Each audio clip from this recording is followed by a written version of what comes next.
नमस्कार, मैं Devaki Meena, assistant professor समाजशास्त्र विभाग,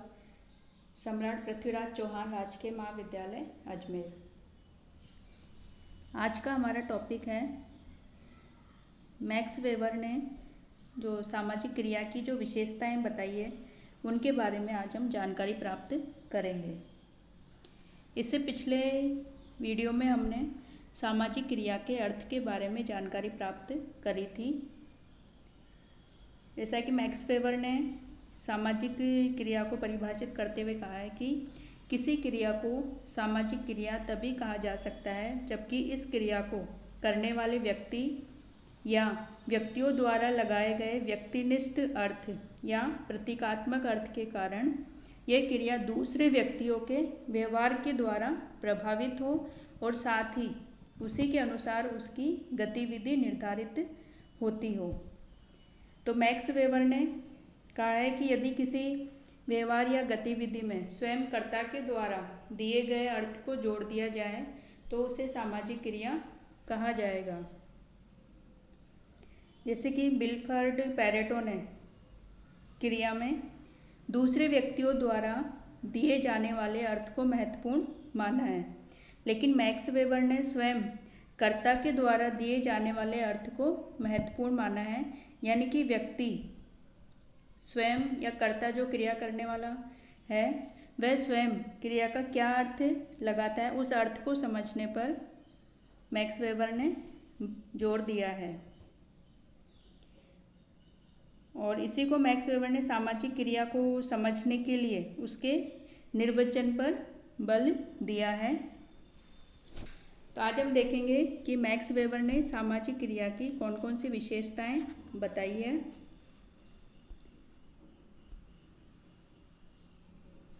कैरेक्टरिस्टिक्स ऑफ सोशल एक्शन। तो इसमें पहली जो विशेषता है मैक्स वेबर के अनुसार वो है कि सामाजिक क्रिया दूसरे व्यक्तियों के व्यवहार के द्वारा प्रभावित होती है। अर्थात मैक्स वेबर ने कहा है कि सामाजिक क्रिया दूसरे व्यक्तियों के भूतकाल, वर्तमान या उनके भावी व्यवहार के द्वारा प्रभावित हो सकती है। जैसे कि मान लो उदाहरण के रूप में हम देख सकते हैं कि कोई व्यक्ति यदि भूतकाल में उसके साथ किसी ने बुरा व्यवहार किया हो तो उसका बदला लेने के लिए वह अपने शत्रु के साथ मारपीट करता है तो उसकी यह क्रिया सामाजिक क्रिया कहलाएगी। इसी प्रकार यदि किसी नेता के साथ साथ भीड़ के द्वारा नारेबाजी की जाती है या जय जयकार की जाती है उसकी, तो वो भी सामाजिक क्रिया कहलाएगी, क्योंकि जो यहाँ पे भीड़ का जो व्यवहार है वो नेता के व्यवहार से या उसकी क्रिया से प्रभावित है और उसकी जो प्रतिक्रिया का परिणाम है। इसी प्रकार यदि कोई व्यक्ति भविष्य में कोई कंपटीशन की तैयारी करता है या उसकी भविष्य में जो होने वाली परीक्षा है उसकी तैयारी करता है तो वो भी सामाजिक क्रिया कहलाएगी, क्योंकि ये उसके एग्जामिनर है जो परीक्षक की भावी क्रिया के द्वारा यहाँ पे कर्ता की क्रिया प्रभावित है, तो यह भी उसकी सामाजिक क्रिया का उदाहरण है। दूसरी जो विशेषताएं बताई है मैक्स वेबर ने वो है कि प्रत्येक प्रकार की क्रिया सामाजिक क्रिया नहीं होती। जैसे कि व्यक्ति अनेक प्रकार की क्रियाएं करता है, अनेक प्रकार का व्यवहार करता है, लेकिन सभी प्रकार की क्रियाएं या सभी प्रकार का व्यक्ति का व्यवहार वो सामाजिक क्रिया नहीं कहलाएगा या सामाजिक क्रिया में सम्मिलित नहीं किया जा सकता। जैसे कि जो निर्जीव वस्तुएं हैं या बेजानदार जो पदार्थ हैं उनसे प्रभावित यदि व्यक्ति कोई क्रिया करता है तो उसे सामाजिक क्रिया नहीं माना जा सकता। जैसे कि उदाहरण के रूप में हम देखें बिजली कड़कने की जो आवाज़ है उसके डर से यदि मान लीजिए किसी बच्चे की या किसी की चीख निकलती है तो वो सामाजिक क्रिया नहीं होगी, क्योंकि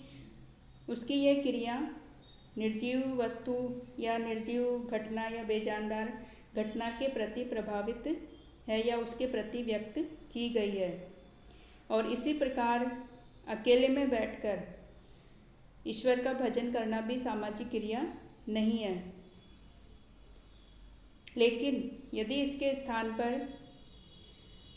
सामने यदि पुरोहित के द्वारा मंत्र उच्चारण करने पर व्यक्ति यज्ञ में आहुति देता है, मूर्ति पर फूल चढ़ाता है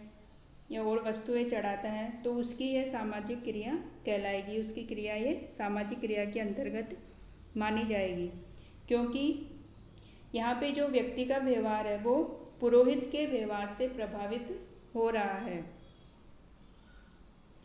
इसी प्रकार जो अगली विशेषता है वो है कि मनुष्य का प्रत्येक प्रकार का संपर्क सामाजिक संपर्क नहीं होता। यानी कि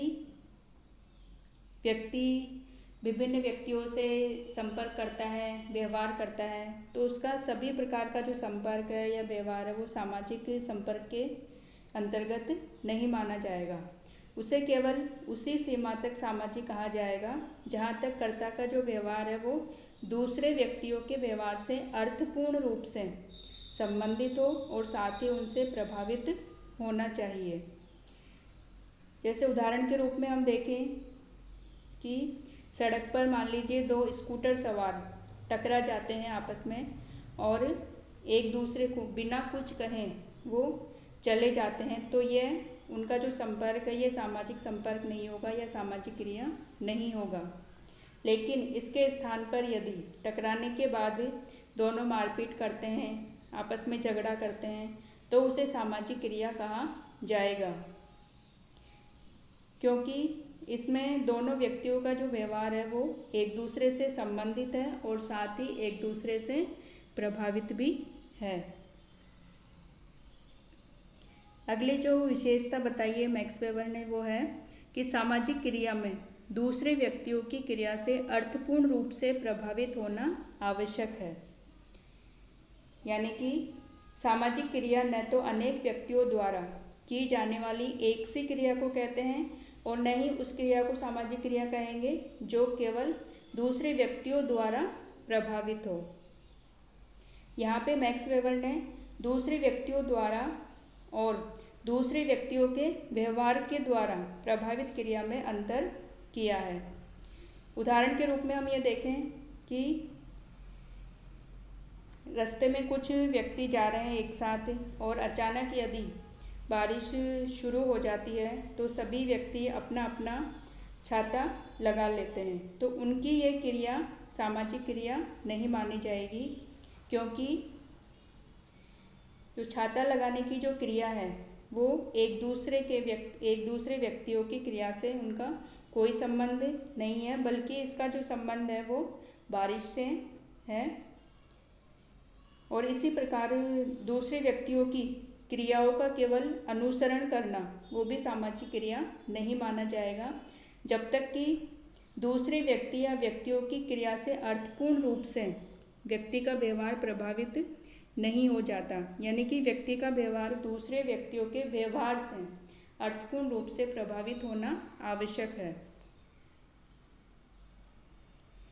जैसे कि एक व्यक्ति को किसी रास्ते में जाते हुए देखकर यदि दूसरा व्यक्ति भी उसी रास्ते से जाता है तो उसका ये व्यवहार सामाजिक क्रिया नहीं कहलाएगा। इसके विपरीत यदि कोई व्यक्ति या स्टूडेंट अपने अध्यापक के द्वारा प्रयोग किए जाने पर उसका अनुसरण करते हैं, यानी कि उसके व्यवहार का अनुसरण करते हैं, तो यह उसकी सामाजिक क्रिया कहलाएगी, क्योंकि यहाँ पे छात्रों की जो क्रिया है वो अध्यापक की क्रिया से अर्थपूर्ण रूप से संबंधित है। तो इस प्रकार मैक्स वेबर ने सामाजिक क्रिया की ये 4 विशेषताएं बताई है और उन्होंने समाजशास्त्र को एक ऐसा विज्ञान माना है जो कि सामाजिक क्रिया की निर्वचनात्मक समझ को विकसित करता है और इसके द्वारा क्रियाओं के बीच जो कार्य कारण संबंध है उनको ज्ञात किया जाता है।